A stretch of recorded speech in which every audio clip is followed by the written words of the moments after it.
The autumn of 1943 pressed down on southern England like a weight that no engineer could calculate. At the Asterion Aeroworks facility in Southampton, rain drummed on corrugated metal rooftops with mechanical regularity like a metronome counting down the seconds Britain could no longer afford to waste. Inside Hangar 4, under harsh white lamps, a machine that should have been Britain's next air superiority miracle sat silent and sullen. The Asterion Falcon Mk.21, a heavily redesigned version of the famous Falcon fighter, was supposed to push the Allies into a new age of aerial dominance. Instead, it had become a nightmare. Flight Commander Alan Kerrigan dragged himself out of the cockpit, his olive flight suit plastered to his skin. His hands trembled, not from fear, but from the exhaustion of wrestling a 2,000-horsepower monster that wanted to twist itself and him out of the sky. "How bad?" asked Chief Engineer Martin Hale, though the answer was written plainly on Kerrigan's taut face. Kerrigan pulled off his gloves, the leather creaking. "At 350, she tries to roll so violently left, I nearly blacked out correcting it," he growled. "At 400? Forget it. The torque feels like it's trying to tear the nose straight off the airframe." "You've built me a beautiful death trap, Martin." The problem was simple physics and devastating reality. The new Rolls-Royce Gryphon 72, meant to replace the legendary Merlin, produced nearly double the power, but with it came a violent torque reaction the aircraft couldn't handle.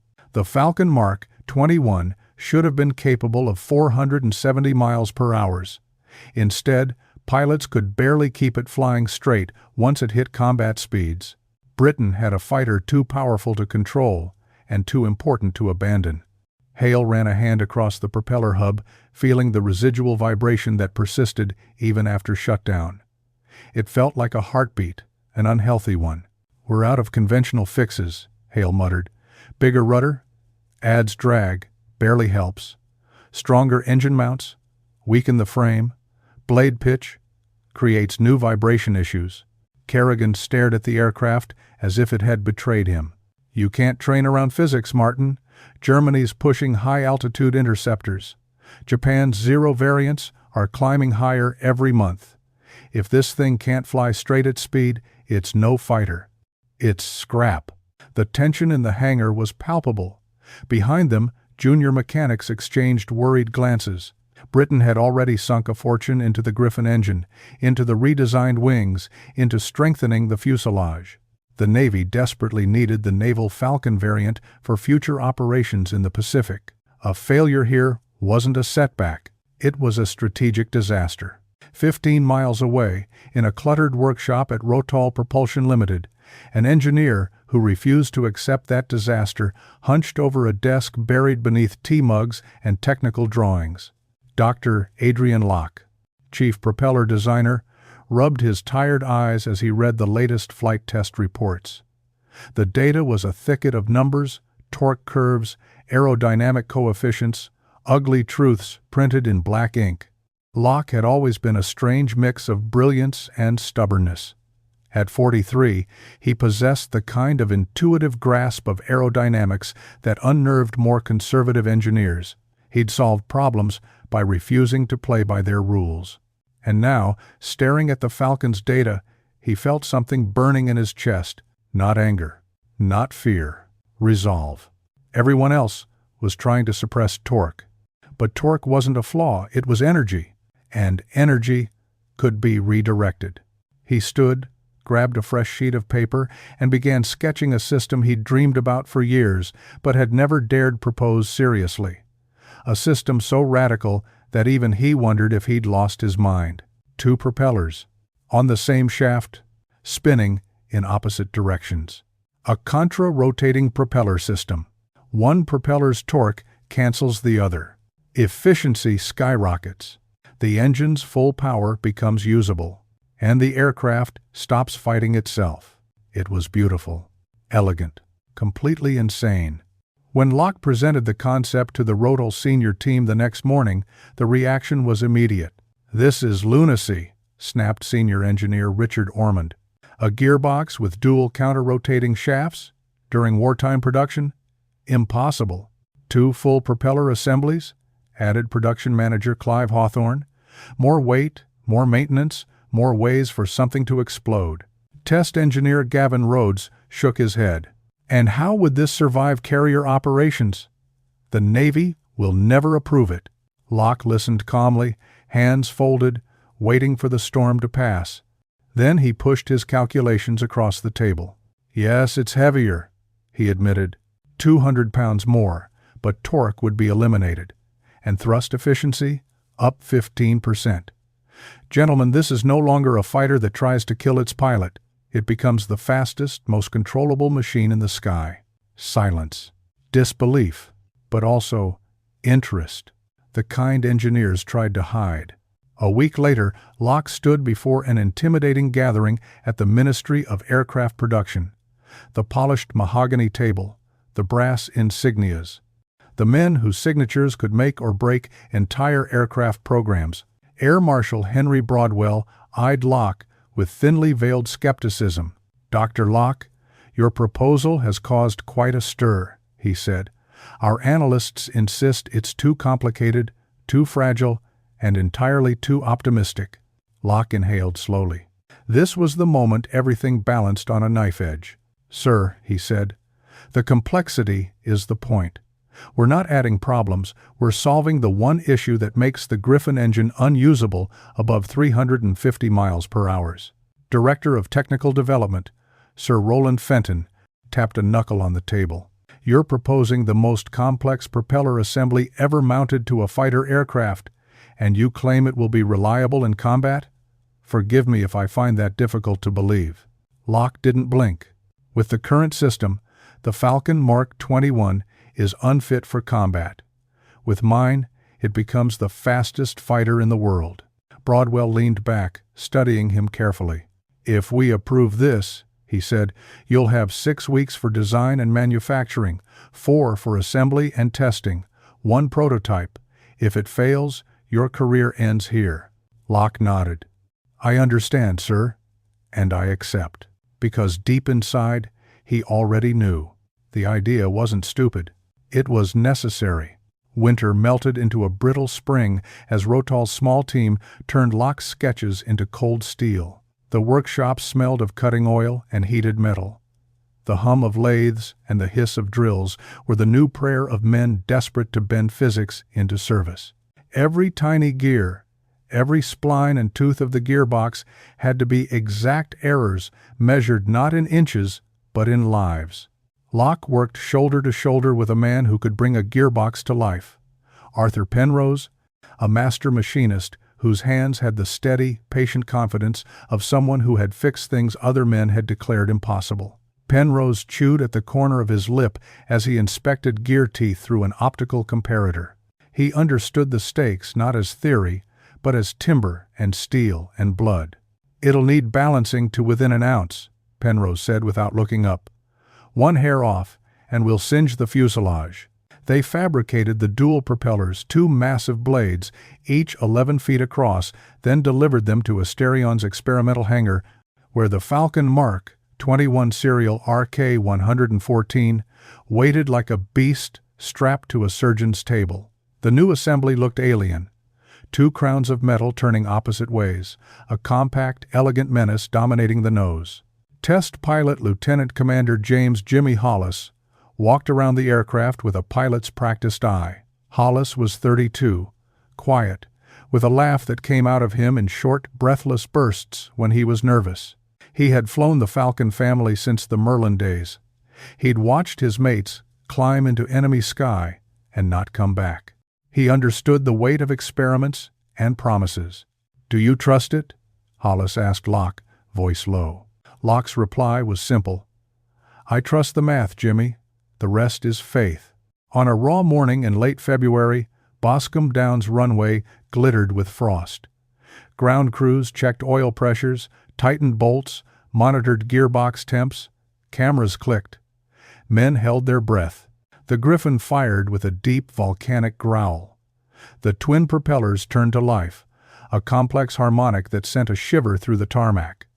For the first run, Hollis kept the profile conservative. climb to 8,000 feet, step through power settings, test handling through the spectrum. At low speeds, the difference was immediate and unmistakable. Where previously the Falcon had yanked left with a stubborn anger, it now tracked true. The rudder was idle more than it had any right to be. Hollis's grin was a quick-thing relief and the raw joy of a pilot who'd been given back the feel of flight. But perfection is a jealous thing. At 300 miles per hour, the aircraft whispered through the air with a kind of hungry precision. At 350, the readings were promising. At 370, a new sound began, a vibration like distant thunder that climbed from the airframe and crept into Hollis's bones. Gauges ticked, the radio crackled with tense voices. Boscombe, test 2 to 7, experiencing harmonic at 1800 RPM, Hollis said, fingers white on the stick, requesting permission to reduce and assess. He feathered the throttle and descended. The landing was ugly but controlled. Men rushed to the airframe, hearts thudding. Ground checks revealed stress points, tiny, pernicious resonances in the propeller assembly. The gearbox had performed beautifully in static tests, but in the howl of real airflow, the interaction of two contra-rotating props created aerodynamic harmonics the engineers had not predicted. In the debriefing, Hollis, Hale, and Locke sat under fluorescent light and felt the chill of disappointment. Hollis removed his goggles, eyes glassy. "It flies like a dream below the harmonics," he said. "Above them, it feels alive and angry. Something in the tip vortices is talking to itself and making the airframe scream." For the ministry men, the failure was more than a technical setback, it was a political problem. Sir Roland Fenton's voice was a blade of frost. "You had one shot, Dr. Locke. We cannot afford delays. The invasion plans require reliable aircraft now." But the engineers in the room, tired, stubborn, contradictory, refused to surrender to a single flight. They dissected the vibration logs like surgeons searching for a tumor. The problem, Locke discovered, was not simply mechanical clearance or gear backlash. It was a complex dance of aerodynamics and rotational dynamics, tip vortices, blade twist, and a frequency relationship that lined up like soldiers and created a resonance at critical airspeeds. Locke and Penrose retreated to the lathe, the drafting table, and the wind tunnel, more determined than embarrassed. They adjusted blade twist distributions, softened the abrupt angle transitions near the tip that had been throwing off vortex interaction. Gear ratios were recalculated. The rotational differential between the forward and aft props was deliberately narrowed to shift the resonance frequency out of the Falcon's normal operating envelope. It took weeks of frantic, obsessive labor, hand-finishing each blade to tolerances measured in thousandths of an inch, altering the forward propeller's pitch and slowing the rear prop by precise fractions. Each change required rebalancing the entire assembly and then running through the orchestra of tests again. Meanwhile, the men around the project changed in ways that dry reports never captured. Hollis confided in Penrose over an evening cup of tea about the men he'd lost. "Sawyers went down last June. Flames like someone ripping the sky open." Penrose's face, weathered as old oak, softened. He told Hollis about his boy, a drawer full of toy planes his daughters had left on the mantel before the war. Locke overheard and fell silent. Engineers are technicians of the soul as well as of metal, and the human cost sharpened everyone's focus. Rumors swirled in the hangar, ministry brass fretted about scrap and delay, pilots feared another monster in the air, and wives of machinists whispered prayers into the dark. But in the heart of the workshop, a small group kept working, the rhythm of work becoming its own kind of faith. On a clear morning in mid-March, the modified assembly was ready. Ground tests were calm, temperatures steady, harmonics damped. Hollis climbed in with a different kind of resolve, less bravado, more acceptance. He'd trained for the danger, but he also understood the possibility of redemption. As the Falcon roared down the runway and lifted into the forced blue, the world narrowed to air and instrument and muscle. At 300, the aircraft behaved like a well-tuned instrument. At 350, Fingers remained relaxed. At 370 previously, a murderously dangerous threshold, there was only a clean, controlled increase in speed. The resonance had been shifted, the vibrations eliminated from the critical range. Boscombe control, test 2 to 7. Reaching 4 to 10, no adverse handling. Hollis radioed, voice steady but electric, requesting permission to test higher. Up in the tower, men who had held grim faces for months found themselves laughing and shaking heads in disbelief. Locke watched through binoculars, jaw slack. Penrose crossed himself an old habit and then, quietly, put a hand on Locke's shoulder. For the first time in months, the Falcon was not a problem. It was a promise.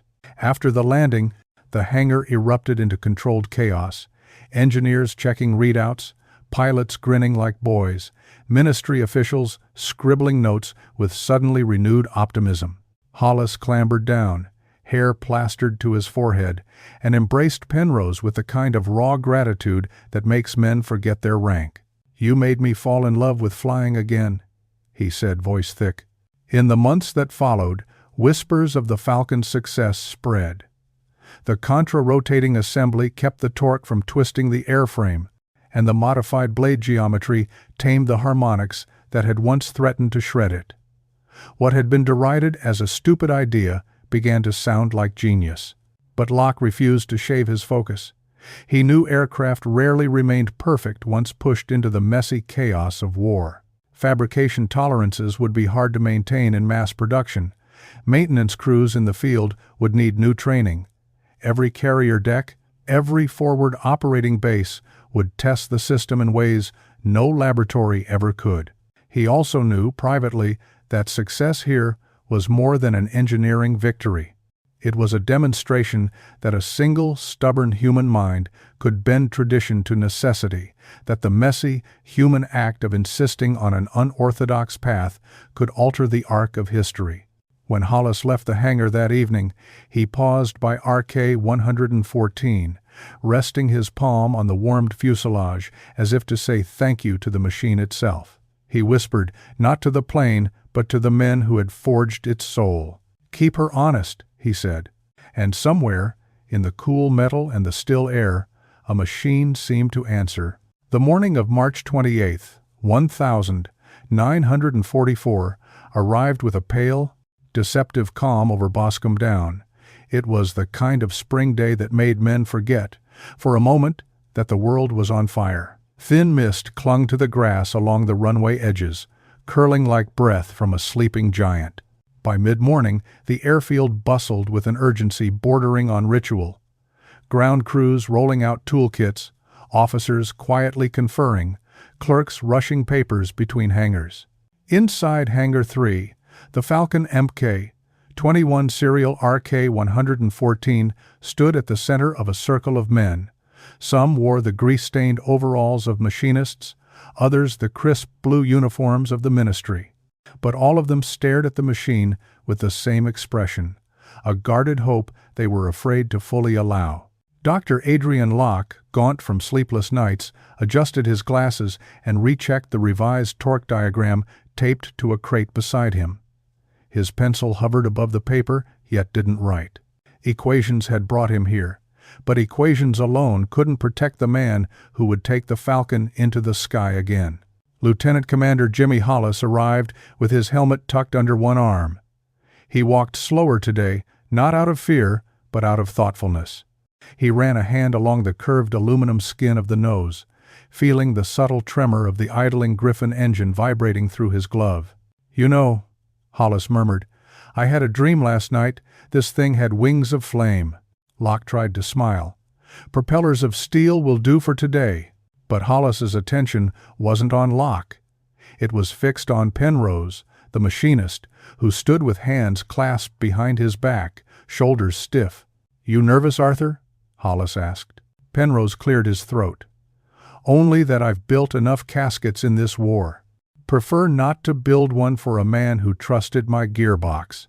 Hollis placed a hand on Penrose's shoulder. "You've done your part. Now I'll do mine." The Falcon taxied out onto the runway. The twin propellers spun in their mesmerizing counter-rotation, carving the air like two enormous knives moving in opposite arcs. Observers noted how the aircraft held straight without the slightest yaw. A small sound ran through the crowd, an involuntary murmur of awe. From the tower, Air Marshal Broadwell's voice crackled over the speaker. "Test aircraft. You are cleared for takeoff." Hollis advanced the throttle. The engine roared, but not with the wild fighting bellow of the early tests. This roar felt controlled, channeled, purposeful. The contra-rotating props bit into the air with a deep, resonant growl. At 85 miles per hour, RK-114 lifted smoothly into the sky, and for a moment just a heartbeat everyone below could breathe. "Climb rate steady," Hollis radioed. 2,000 feet per minute at 80% power. Locke scribbled furiously, Penrose whispering numbers into his ear. At 8,000 feet, Hollis leveled off. Beginning speed run. The Falcon surged forward. 300 miles per hour. 350 miles per hour. 370 miles per hour. No tremors, no harmonic vibrations. Locke's breath hitched. This was the hill where their project had died the first time. 400 miles per hour, Hollis called. Aircraft stable. Then, 420, 430, 450 still holding. Men in the tower exchanged stunned looks. The Falcon had never been this fast before, not without threatening to shake itself apart. Just below the cloud layer, RK-114 flashed across the sky in a controlled dive. The sun catching the rotating blades and turning them into a spinning crown of gold and steel. When Hollis brought the aircraft into a steep bank to test high-power maneuvering, the moment held a quiet electric tension. The Gryphon engine's full 2,000 horsepower would have sent previous Falcons into a death roll. But this time, the plane carved a perfect arc. Smooth, precise, deadly. "I could thread a needle with her," Hollis said softly into the radio. Below, men who had worked months under unbearable pressure felt something rising in them, something between pride and disbelief. Arthur Penrose removed his cap and wiped his eyes. "It works," he whispered. "God help me, it actually works." Locke didn't speak. He couldn't. After 25 minutes of pushing the aircraft to its limits, Hollis brought RK-114 home. The final descent was a gentle glide, as though the machine had forgotten it had ever been a monster. The wheels touched down. The propellers spooled down. The canopy opened, and Jimmy Hollis sat there for a moment, breathing hard, staring at the sky as if trying to imprint the memory onto his soul. When he finally climbed down, he didn't walk, he staggered, overwhelmed by adrenaline and sheer awe. Locke and Penrose reached him first. "Well?" Locke asked, barely audible. Hollis removed his helmet with shaking hands. Then he smiled. A smile with the fire of a man who had stared at death and found only exhilaration. "Adrian," he said, "this machine isn't a fighter anymore. A beat. It's a predator." Air Marshal Broadwell approached, hands behind his back, features carved from granite, but his voice, when he spoke, held something that surprised everyone. "Respect. Dr. Locke," he began, "what you've built is against all reason one of the finest aircraft I have ever witnessed." He paused, as though weighing each word. "You have saved Britain a year of lost air superiority." Locke inhaled sharply. For the first time in months, the weight on his chest loosened. "And Lieutenant Commander Hollis," Broadwell continued, "you have proven her worth. With performance like this, the Falcon Mk.21 will dominate anything the Luftwaffe can field." Hollis nodded. But the moment wasn't triumph, it was something quieter, deeper. Because every man in that hangar knew what this meant. They were no longer experimenting. They were preparing for war. Later that evening, when the crowds dispersed and the hangar fell quiet, Locke found Hollis sitting on a crate beside the aircraft, helmet beside him, hands clasped. "You should be celebrating," Locke said softly. Hollis shook his head. "Celebrating feels wrong." "Why?" "Because, Adrian, we've made her perfect." He nodded toward the Falcon's sleek silhouette. "Which means young lads, 18, 19, are going to climb into this machine, and some of them won't come home." Locke sat down beside him. "That was always true," he said, "whether we improved her or not." Hollis stared at the floor. "Then God forgive us, because now we've made her irresistible." For a moment, they sat in silence. Two men, one who shaped machines, one who rode them into war, both burdened by the same unspoken truth. Perfection in war is a paradox. The better the machine, the more terrible the cost. But as the hangar lights flickered and the full weight of their work settled around them, Locke placed a hand on Hollis's shoulder. "We didn't build her to take lives," he said. "We built her to save them. Ours. Our allies. The families waiting at home."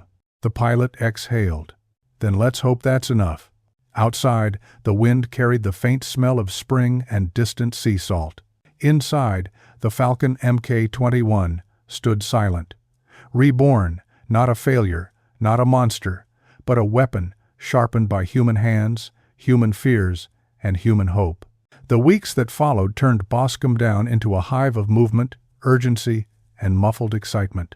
Word of the Falcon Mk.21's transformation spread through engineering offices, naval briefings, Air Force planning rooms, first whispered, then spoken openly, then demanded by those who had read the test reports with widening eyes. But for the men closest to the project, the exhilaration had an edge. War made promises, dangerous things. Production specialists arrived to study the prototype. Asterion's assembly line supervisors walked slow circles around RK-114, murmuring about tolerances and tooling changes, about whether factories already working at capacity could handle the precision required. Locke watched their pencils fly over clipboards, each line a reminder that innovation doesn't end at the first success, it only begins. Hollis flew 3 more test sorties, each flawless, each faster, each a new testament to what the machine had become. But outside the cockpit, he moved with a quieter step. Pilots from other squadrons approached him in the mess, eager, curious, hungry for a glimpse of what the rumors promised. He gave them polite, prepared answers. Inside, he held a different truth. Flying something perfect made you think too much about the fragility of everything else. One afternoon, as Locke reviewed manufacturing proposals, he found Hollis sitting on an upturned bucket beside the Falcon's port wing, hands dangling between his knees like a man waiting for a verdict. His face held a worn, restless look, not fear, not doubt, but a heavy acceptance. Locke approached. "You've flown her more than anyone alive," he said. "Yet, you look like a man at a funeral." Hollis didn't lift his eyes. "I know what's coming," he murmured. "And I know that this aircraft will change the ledger." "What ledger?" "The one where names go. The one they read on Sundays if you don't come home." Locke sat beside him. "For every name that goes on that board, because of what we built, I believe 5 won't have to." Hollis finally looked at him. "Do you really believe that?" Locke hesitated just long enough for truth to steal in. "I have to." As they sat there, listening to the distant drone of another test aircraft, they both realized something neither had said aloud. Making a fighter better didn't save men. It made them braver, made them push harder, made them chase danger farther. Perfection didn't erase the cost of war. It sharpened it. But the alternative, sending pilots into battle with machines that fought them, was worse. The next day, ministry officials returned to conduct the final acceptance review. Engineers, officers, politicians. They formed a ring around RK-114, as though judging a thoroughbred horse before auction. Papers changed hands, calculations were checked, arguments flared and subsided. When Sir Roland Fenton addressed the room, the tension was knife-sharp. "After full review," he announced, "the Falcon Mk.21 with contra-rotating propellers meets and exceeds our operational requirements. Asterion Aeroworks will begin conversion of existing airframes immediately. Naval variants will follow." A small exhale ran through the room, relief, victory, disbelief. But Locke didn't celebrate. His eyes drifted to Hollis, who stared at the aircraft with a strange mixture of pride and grief. That evening, as the sun melted into the west, Turning the hangar windows gold, Hollis requested one final authorized flight. Not a test, just a flight, a chance to understand the machine he had helped tame. Locke agreed. Minutes later, RK-114 thundered into the sky. On the ground, Locke and Penrose watched in silence as the aircraft became a glint of metal carried on the fading light. It looped, rolled, carved impossible shapes against the horizon. The twin propellers flashed like spinning coins catching the sun. When Hollis returned, he cut the engine, let the props wind down, and remained in the cockpit long after the canopy slid open. Locke approached, unsure whether to speak. Hollis finally climbed down, slow and deliberate. "She's not a machine anymore," he said quietly. "She's alive, and she's ready." Penrose cleared his throat. "Ready for what?" Hollis looked at him with a solemn steadiness. "For whatever hell is coming." The following days blurred into briefings, factory adjustments, and classified communication between command posts preparing for the massive operation gathering across the channel. Pilots were selected for conversion training. Maintenance crews learned the new gearbox procedures. Crates of newly forged propeller blades arrived under tarpaulins. The first production gearboxes rolled out, gleaming like jewelry, heavy with promise. Hollis watched young trainees marvel at RK-114. Their enthusiasm cut him in ways he didn't show. He knew some of their names would one day be engraved on plaques. But he also knew that giving them the best machine possible was the only way to tilt fate in their favor. One night, after most of the base had settled into tired sleep, Locke walked the length of Hangar 3 alone. The echo of his footsteps traveled along walls, smelling faintly of oil and ozone. RK-114 stood under a single overhead lamp, its polished spinner catching the light like the tip of a spear. The aircraft was silent, but not still. There was something coiled inside it, something waiting. He touched the cold metal of the cowling and felt that strange, irrational intimacy engineers sometimes feel toward the things they create. "You're going to do terrible things," he whispered. "May they be the right ones." When he stepped back, Hollis emerged from the shadows. "Couldn't sleep either?" Locke asked. Hollis shook his head. "No, I keep thinking about what you said, that we built her to save lives. And I hope history agrees with us." They stood together, staring at the Falcon, like two men visiting a monument built to both promise and peril. Morning came, production orders went out. RK-114 was prepped for transport to Asterian's main conversion facility. The hangar filled with new faces, new voices, new urgency. But for Locke, Hollis, and Penrose, the moment felt strangely quiet. As the aircraft was towed toward the sunlight, Hollis walked beside it, hand resting on the wing root. Penrose followed with his cap pressed to his chest. Locke walked on the other side, the weight of responsibility settling deeper than ever. At the hangar threshold, Hollis stopped. "Adrian," he said, "I want you to understand something." Locke turned. "If this war ends sooner, if even one man comes home because this aircraft gave him a fighting chance, the risk was worth it." Locke swallowed. "I hold to that," he said. "Good." Hollis stepped back, letting the Falcon roll out into the open. "Because, in a few months, she won't be a prototype anymore." He watched as RK-114 was pulled away, the sun igniting its polished propeller cones. "She'll be a soldier." The Falcon moved farther across the tarmac until its silhouette blurred with distance. For a long moment, none of them spoke. Then Penrose, voice rough, broke the silence. "Well," he said, "we built something the world won't forget." Locke nodded slowly. Hollis exhaled, long and low. And as the wind swept across the field, carrying with it the scent of salt and engine oil and the faint trace of spring, all three men understood that they had crossed a boundary not marked on any map. Their creation, their gamble, their burden, their brilliance was leaving their hands. Soon it would belong to the war, to the pilots, to the sky. And history would remember it not as a stupid idea, but as the moment when human stubbornness and human hope conquered physics itself.